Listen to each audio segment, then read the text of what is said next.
spel met een fjouwer vrij zwieren bal en een liesbaltje.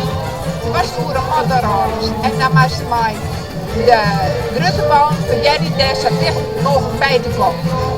Het vervelende van die ballen is alleen dat ze nooit recht uitvallen.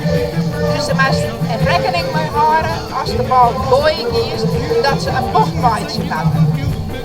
En dat is soms nog wel best moeilijk om dat precies zwart maar te krijgen.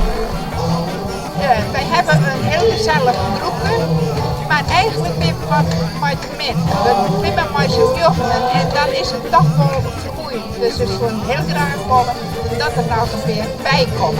Je kan hem ook niet op bij de ogen. Goedemiddag, ik ben Tankie Sieberg, zo weer hierbij.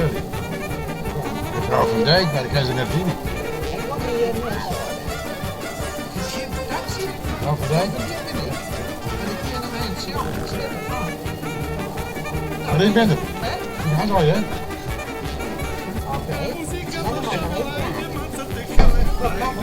En die heel gezellig hier, een stukje muziek. Zanggroepjes en allemaal heel leuke dames en tot de volgende keer.